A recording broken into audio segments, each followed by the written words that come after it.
जय हिंद साथियों, नमस्कार। स्वागत है आपका अपने परिवार में। कैसे हैं आप सभी? और आज की फिर एक सनसनीखेज खबर आपके बीच लेकर मैं उपस्थित हुआ हूं। जैसा कि आपको टेलीग्राम आशु जी के ट्रिक के माध्यम से या अन्य किसी प्लेटफॉर्म के माध्यम से कहीं ना कहीं आपको सूचना जरूर मिली होगी कि एसआई भर्ती 2021 क्या होगा। अब आखिर फिर से दोबारा एसओजी टीम आरपीए पहुंचती है, वीके सिंह के निर्देशन में कार्यवाही होती है और एडीजी महोदय के आदेश पर फिर से कुछ ट्रेनी एसआईओ को गिरफ्तार किया जाता है। आखिर इसका नतीजा क्या निकलेगा? पहले भी गिरफ्तार हुए, अब भी गिरफ्तार हुए। जनता जनार्दन आखिर क्या चाहती है? जनता जनार्दन इस समय किस हालात से गुजर रही है? क्या उस पर भी कोई सोचने वाला है? तो मेरे पास दो किताबें थी, मैं घर बैठा बैठा कभी कभी पढ़ लेता हूं। एक है, इसमें लिखा है, आप यहां देखेंगे, चिंता छोड़ो सुख से जियो। यह डेल कार्नेगी की पुस्तक है, चिंता छोड़ो सुख से जियो। दूसरा है बड़ी सोच का बड़ा जादू, डेविड जे स्वार्ट्स। यह है, उन्होंने कहा है कि ऊंचे लक्ष्य बनाओ, फिर उनसे भी ऊंचे हो जाओ। अब व्यक्ति की सोच पर निर्भर करता है कि वो क्या सोचता है। एक बार एक व्यक्ति जेल में था और उसके साथ भी उसका साथी जेल में था। तब उनके पिता उनसे मिलने के लिए आए और उनसे पूछा कि बेटा, आखिर तुम्हें इस जेल से क्या दिखाई दे रहा है? एक ने कहा कीचड़, दूसरा भी सुनता है, वो कहता है मुझे तो सितारे दिखाई दे रहे हैं। ये आपकी सोच पर निर्भर करता है कि आप सोचते क्या है। आप हार चुके हैं, आपको लगता है कि हाँ, हम अंतिम पायदान पर रह चुके थे, क्या हमारा नंबर आएगा या नहीं आएगा? क्या इस भर्ती को रद्द किया जाएगा या फिर जो अंतिम छोर पर रुके हुए उनको शामिल किया जाएगा, या फिर जो योग्य विद्यार्थी हैं उनको रखा जाएगा या अयोग्य विद्यार्थी उनको बाहर किया जाएगा? अब हमें यह पता कैसे चलेगा कि कौन योग्य है कौन अयोग्य है? जो योग्य विद्यार्थी हैं उनके साथ न्याय होना चाहिए, उन्हें सरकार को रखना चाहिए, और अयोग्य विद्यार्थी अंतिम छोर तक भी बैठा हुआ है, उसे बेदखल करना चाहिए इस भर्ती से। क्योंकि उन्होंने एक नहीं, लाखों हजारों सपने तोड़े हैं। ये सपने किसी एक व्यक्ति के सिलेक्शन से नहीं तय होते, ये सपने तय होते हैं उसके इर्द गिर्द रहने वाले सभी व्यक्तियों के। एक व्यक्ति तो सिर्फ पेपर देकर आता है, उससे आस माता पिता, भाई बहन, उसके रिश्तेदार सब लगाए बैठे, उसके दोस्त कि हाँ इसका इस बार सिलेक्शन होगा, इसकी तैयारी बहुत अच्छी है। जब रिजल्ट आता है तो देखने को मिलता है कि इसके हाथ तो कुछ नहीं लगा। इसका मतलब ये कहीं झूठ तो नहीं बोल रहा था। फिर वही दुनिया उसे ताने मारना शुरू कर देती है, तुम तो बस ऐसे पढ़ाइयां करते हो, कुछ नहीं होता। मेरे कुछ दोस्त जो पुलिस में हैं और कुछ का सिलेक्शन भी हुआ है एसआई में अपनी मेहनत से, कुछ ऐसे थे जो रह गए, वो मुझसे मिले। तो उन्होंने कहा, क्योंकि जब एक कांस्टेबल जब तैयारी करता है सब इंस्पेक्टर के लिए तो उसको अवैतनिक अवकाश लेना पड़ता है या आला अधिकारियों से जो है नाइट ड्यूटी लगवानी पड़ती है या कोई और गार्ड ड्यूटी लगानी पड़ती है। कहीं पर भी रुककर वो थोड़ा थोड़ा समय निकाल कर अपनी पढ़ाई को निरंतर जारी रखता है। और जब उसका सिलेक्शन नहीं होता तो वह दोबारा जब जाता है हताश होकर, तो वही अधिकारी जब उन्हें यह कह दे तुम तो सिर्फ बस ऐसे ही करते हो, पढ़ाई तो करते नहीं हो, कभी वहां ड्यूटी कभी यहां ड्यूटी, बहाने बनाते हो, आपको ड्यूटी से तो बस जीत चुराना होता है। लेकिन वो अपने दिल की बात कैसे बताए कि साहब मैं तो ईमानदार था, लेकिन जो बार बार गिरफ्तार हो रहे हैं इन लोगों ने हमारा भविष्य खराब कर दिया। अब उस समय आदमी इतना हताश हो जाता है कि मैं इतने समय से तैयारी कर रहा था, वो समय मेरा क्या ये वापस ला सकते हैं? क्या अब मुझे दोबारा ज्वाइनिंग दे सकते हैं? अगर नहीं दे सकते तो मेरे साथ भी न्याय कहां हुआ? मुझे फिर दोबारा पेपर देना पड़ेगा, मुझे फिर दोबारा फिजिकल देना पड़ेगा, मुझे फिर दोबारा इंटरव्यू देना पड़ेगा। क्या मेरी आयु सीमा को ये कम कर सकते हैं?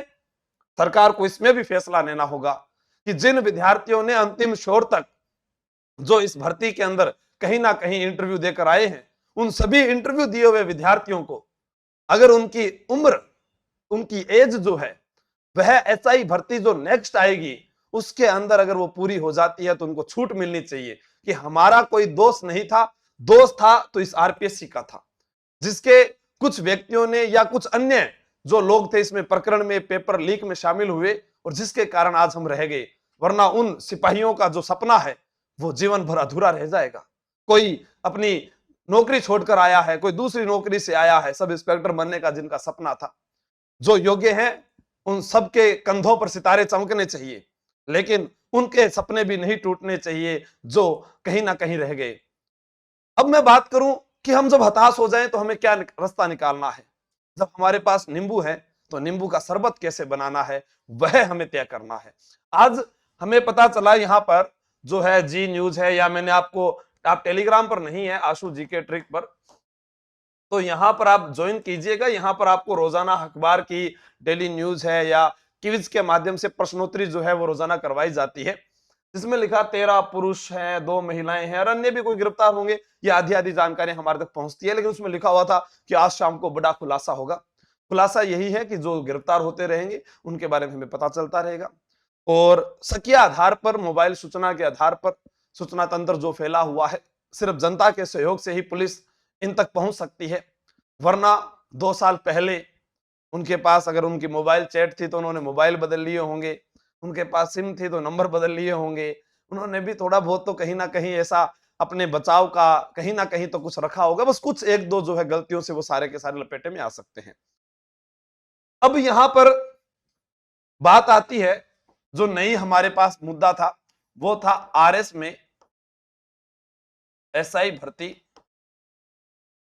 शामिल न हो, और इसके लिए हजारों की तादाद में विद्यार्थी जुड़े और जयपुर भी पहुंचे थे। लेकिन अभी हाल ही के अंदर मैं देख रहा हूं कि जो संस्थान उन विद्यार्थियों के साथ सड़क पर आए नहीं, उनके द्वारा अभी जो बैचेस शुरू किए गए हैं वो एसआई का अलग बैच शुरू किया गया है और आरएस का अलग बैच शुरू किया गया है। इसका मतलब एसआई जो है आरएस के अंदर शामिल नहीं होगी। ठीक है, तो आपको भी यही मानना है कि जो एसआई का पैटर्न था, इस आरएस के अलग नियम है, इस विभाग के अलग नियम है, तो आप उनको मद्देनजर रखते हुए बातें फैलती है। जरूरी नहीं कि वो सब लागू हो, और लागू भी हो जाए तो बदलाव होता है। कई ऐसे बिल भी सरकार के द्वारा पास किए गए थे, लेकिन आंदोलन हुए, किसान आंदोलन, वह भी वापस लेने पड़े। बहुत सारी ऐसी योजनाएं हैं जो विफल भी हुई है, तो आप इसमें घबराए नहीं, क्योंकि अभी जो है एसआई भर्ती का जो क्रेज था वह बहुत कम होता हुआ नजर आ रहा है। इस बार आरएस का जो फर्स्ट रैंकर था हम उसका नाम नहीं जानते हैं।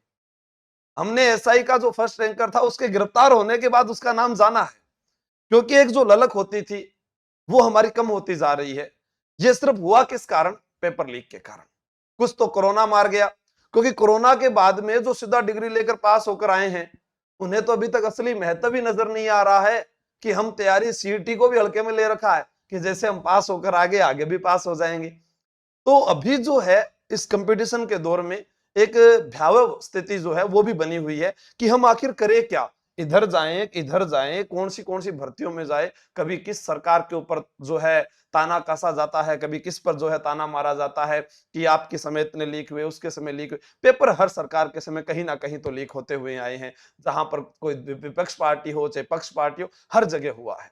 बस बात सोचने वाली है, अगर जैसा हुआ है तो वहां पर विद्यार्थियों के लिए सिर्फ न्याय की बात होनी चाहिए, उन्हें न्याय मिलना चाहिए, और कोर्ट जो है वह एक उचित फैसला लेते हुए जो भी अयोग्य विद्यार्थी है उन सबको बेदखल करें, और जो रहे हुए हैं उनको या तो शामिल करें या फिर नई भर्ती में उनके लिए कुछ ऐसा किया जाए कि उनकी जो एज है वो रखी जाए, ताकि वो सबको मौका मिल जाए। वरना मुझे लगता है कि बहुत सारे ऐसे विद्यार्थी हैं जिनकी उम्र जो है वो ज्यादा हो जाएगी और वो आवेदन नहीं कर पाएंगे। अब हम बात करें एसआई के लिए या आरएस के लिए, तो एसआई का पैटर्न जब पहले वाला ही है तो आप लोग इसमें दो चीजों को लेकर चले। अगर आप जा रहे हैं कहीं पर तैयारी करने तो आप सीईटी को भी पढ़ें और एसआई को भी पढ़ें, इन दोनों की तैयारी भी सेम हो जाएगी, और जो सीईटी को अच्छे नंबरों से पास कर सकता है वो आरएस का प्री एग्जाम निकाल सकता है। अब कोई कहे कि मैंने प्री पास कर लिया है, प्री एग्जाम बहुत सारे विद्यार्थी निकालते हैं। अगर जो मेंस निकालता है और उसके बाद में वो इंटरव्यू के लिए जाता है तो आप मानिए कि उसको दोबारा फिर मौका देना चाहिए। एक विद्यार्थी जो 12वीं पास है और अगर उसे कह दिया जाए कि आरएस की कोचिंग कर ले, उससे पहले उसके दिमाग को आप पढ़ें, उसे घर पर कोई किताब ला के दें या उसे घर पर कोई ऑनलाइन कोर्स दिलाएं, उसके बाद देखें कि इसकी रुचि कितनी है। उस पर किताबों का बोझ थोपे नहीं। उसको प्रत्येक विद्यार्थी आरएस नहीं बन सकता है, ठीक है, तो उस पर पहले थोपे नहीं, उसको पहले देखें कि ये किताबें लाकर दिए घर पर पढ़ रहा है कि नहीं पढ़ रहा, ये मोबाइल से पढ़ रहा है कि नहीं पढ़ रहा। फिर वो जब कोई पहला पेपर दे, फिर देखे कि उसके नंबर कितने आए। जो मेधावी विद्यार्थी है उसको फिर आप घर से बाहर भेजें और कहें कि बेटा तू और मेहनत कर, तू कर सकता है। जो घर पर भी नहीं पढ़ रहा है, किताबों को छू भी नहीं रहा है, तो ये मान लीजिए कि वो शहर आकर इन गलियों में ही रह जाएगा, वो पढ़ नहीं पाएगा। अभी सब इंस्पेक्टर भर्ती को लेकर जो एक जोश और जुनून हुआ करता था, वो टूटता हुआ नजर आ रहा है। मैं उन सबसे ये कहना चाहूंगा कि सरकार अपनी उचित कार्रवाई कर रही है, आपको भी यही करना है कि हमें जो पढ़ाई हमारी थी उसे निरंतर जारी रखे। और ऐसा अब कहना क्यों पड़ रहा है, मैं आपको ईमानदारी से बता रहा हूं कि पहले एसआई के लिए कोचिंग में इंक्वायरीज आती थी, फोन आते थे, सर मुझे एसआई की तैयारी करनी है, मैं इस जिले से हूं, मैं आपके पास जयपुर आ रहा हूं। जयपुर पढ़ने के लिए भी आते थे, पढ़ाई भी करते थे, लेकिन कुछ ऐसे हालात तय हो जाते हैं कि हमारा भी दिल टूट जाता है, आखिर पढ़ाएं किसको, पढ़ने वाले का सिलेक्शन ही नहीं हो रहा है, ये तो नंबर कोई और ही लेकर आ रहा है। तो फिर वहां से अब एक हौसला मिला है कि बढ़िया जो है एडीजी महोदय उनके निर्देशन में कार्रवाई हो रही है और हो सकता है कि हमें अच्छा न्याय मिलेगा इसमें जल्दी। तो अपने को आगे की तैयारी जारी रखनी है। जो जो विद्यार्थी एसआई की तैयारी कर रहा है, वह विद्यार्थी चाहे वो ऑनलाइन यूट्यूब के माध्यम से पढ़े, चाहे वो ऑफलाइन पढ़े, चाहे वो घर में बुक्स से पढ़े, चाहे वो कैसे भी पढ़ रहा है। जैसे अभी मैंने फर्स्ट ग्रेड के लिए क्लासेस स्टार्ट किए, तो उसमें बहुत सारे विद्यार्थियों का रिस्पॉन्स आया, तो उनकी क्लासेस लगी। तो ये भी एक बड़ी भर्ती है। मैं चाहता हूं कि आप जिस जिले से हैं और आपने अगर स्नातक पास कर ली या आप अभी स्नातक स्तर में तैयारी कर रहे हैं, तो अपने नाम के साथ मुझे व्हाट्सअप करें, ताकि एक ब्रॉडकास्ट के माध्यम से मैं एक जो है आपका ग्रुप बना लूं, और जब भी एसआई के मुद्दे पर जो क्लासेस आएगी वो लगातार आपके ग्रुप में शेयर होती रहे और आप पढ़ते रहें। ठीक है, अगर आप वो नहीं ज्वाइन कर पाते हैं तो आप यहाँ पर टेलीग्राम ज्वाइन कर सकते हैं। बाकी कभी भी आपका जब मन करे, आप आर्यवर्त कोचिंग गुजर की थड़ी सुबह से 11 बजे से लेकर शाम के 5 बजे तक लगातार निरंतर मेरी क्लासेस रहती है वहां पर, तो आप आकर मिल सकते हैं। जब भी टाइम रहेगा मैं आपसे जरूर मिलूंगा। धन्यवाद। अभी सिर्फ आपको सपोर्ट करना है उचित न्याय के लिए। ठीक है, तो प्रत्येक विद्यार्थी जो न्याय चाहता है और जो नई एसआई भर्ती का इंतजार कर रहा है, वो जरूर कमेंट करे, ताकि उसके लिए भी मांग की जाए जल्द से जल्द कि एक नई भर्ती और निकालो, ताकि जो रह गए उन विद्यार्थियों को मौका मिले। Thank you. जय हिंद, जय भारत, बेस्ट ऑफ लक।